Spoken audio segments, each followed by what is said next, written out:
दोस्तों नमस्कार। आज हम जिस योजना के बारे में बताने जा रहे हैं वह आज की युवा पीढ़ी के लिए प्रशासन की सबसे अच्छी योजना है।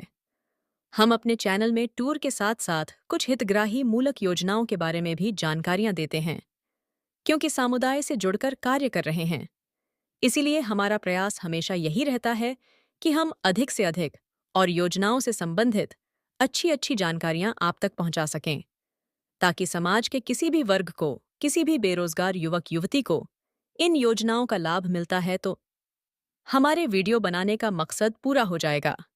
तो दोस्तों, आज हम जिस योजना के बारे में बताने जा रहे हैं उस योजना का नाम टंटिया मामा आर्थिक कल्याण योजना है। यह योजना सरकार द्वारा मध्य प्रदेश के सभी जिलों में चलाया जा रहा है। आप में से कई लोग इस योजना के बारे में नहीं जानते होंगे। मध्य प्रदेश टंटिया मामा आर्थिक कल्याण योजना का उद्देश्य अनुसूचित जनजाति वर्ग के हितग्राहियों को नवीन उद्यमों की स्थापना हेतु कम ब्याज दर पर ऋण उपलब्ध कराया जाएगा। इस योजना द्वारा सरकार बेरोजगार युवाओं को छोटे व्यवसाय करने के लिए ऋण दिलाकर स्वरोजगार के लिए प्रेरित करना चाहती है। इस योजना के द्वारा सरकार अनुसूचित जनजाति के वर्ग के लोगों को कम ब्याज पर 10,000 से 1 लाख तक का ऋण 5 वर्षों के लिए दिलाएगी। इस योजना के तहत सरकार अनुसूचित जनजाति के वर्ग को स्वरोजगार के अवसर प्रदान करना चाहती है। इसके अंतर्गत 10,000 से 1 लाख तक का निम्न उद्यम स्थापित किए जा सकते हैं। इस योजना के अंतर्गत 3 प्रकार के व्यवसाय किए जा सकते हैं, जिसमें से सबसे पहला विनिर्माण इकाई। इसके अंतर्गत भिन्न भिन्न प्रोडक्ट बनाकर इकाई स्थापित किया जा सकता है। इसके लिए प्राप्त योजनांतर्गत राशि से हितग्राहियों को प्रोडक्ट तैयार करने के लिए कोटेशन अथवा प्रोजेक्ट के माध्यम से मशीनों की उपलब्धता कराई जाएगी। इसके पश्चात प्रोडक्ट निर्माण का कार्य शुरू होगा। इसके अंतर्गत निम्नलिखित कार्य किए जा सकते हैं, जैसे नमकीन मशीन, गुपचुप मशीन, फल्लीदाना मशीन, मैदा मिल, दाल मिल, राइस मिल, पोहा मिल, आयल मिल। इस तरह से अनेक प्रकार के उद्योग हैं जिसे किया जा सकता है। दूसरा है सेवा उद्योग।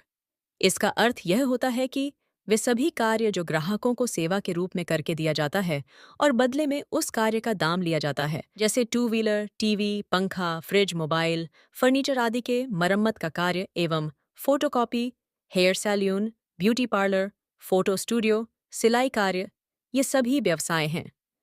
ऐसे व्यवसायों में बार बार पूंजी की आवश्यकता नहीं होती और ऐसे व्यवसाय अच्छी इनकम देती हैं।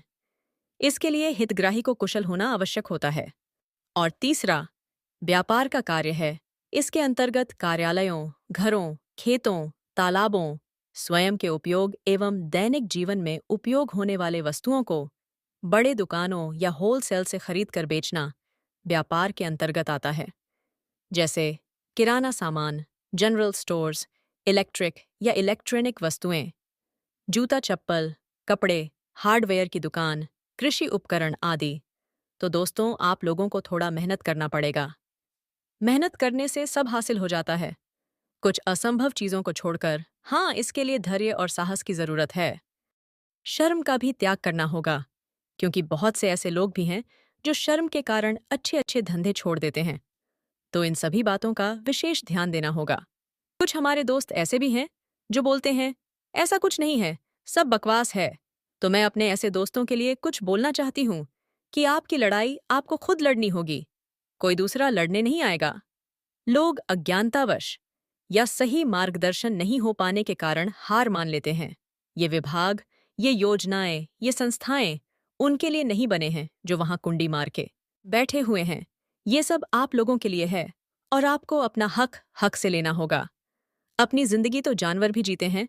इस शब्द का क्या संदेश है आप भली भांति समझ सकते हैं। इसलिए फैसला आपके हाथ में है। नौकरी तो मिलने से दूर, बाहर जाने वाले कब तक अपने परिवार और बूढ़े माँ बाप को छोड़कर छोटी मोटी काम और मजदूरी करेंगे।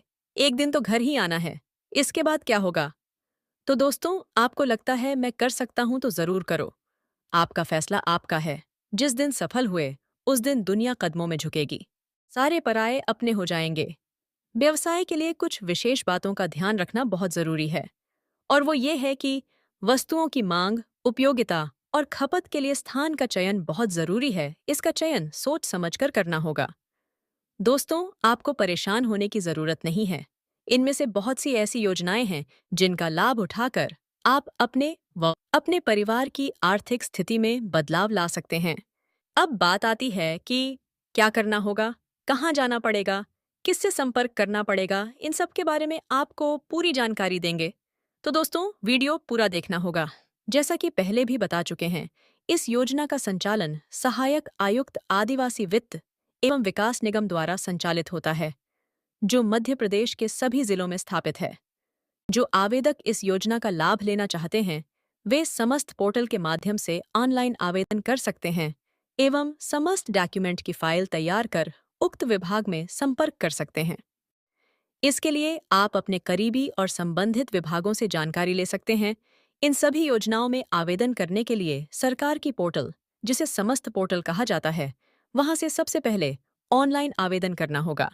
साथ ही बैंक में आपका सिबिल स्कोर अच्छा होना चाहिए। टंटिया मामा आर्थिक कल्याण योजना के लिए निम्न दस्तावेज लगेंगे: passport size photo, PAN card, Aadhaar card, आय प्रमाण पत्र, जाति प्रमाण पत्र, मूल निवासी प्रमाण पत्र, 8वीं या 10वीं की अंक सूची, Samagra ID, project report, quotation, bank का passbook, voter ID, mobile number और जिस स्थान पर इकाई स्थापित करना चाहते हैं, उस स्थान का जियो टैग फोटो। टंटिया मामा आर्थिक कल्याण योजना के लिए आवेदन करने की न्यूनतम आयु 18 वर्ष से अधिकतम 55 वर्ष है और शिक्षा कम से कम 8वीं या 10वीं उत्तीर्ण होना चाहिए। तो दोस्तों, सोच क्या रहे हो, प्लान करो और इन सभी योजनाओं में से जो आपकी रुचि के हिसाब से स्विटेबल हो, उसका चयन करो और अपने दैनिक जीवन में बदलाव लाओ और अपने सपने पूरा करो। वीडियो अच्छी लगे तो लाइक और सब्सक्राइब कर देना दोस्त। धन्यवाद।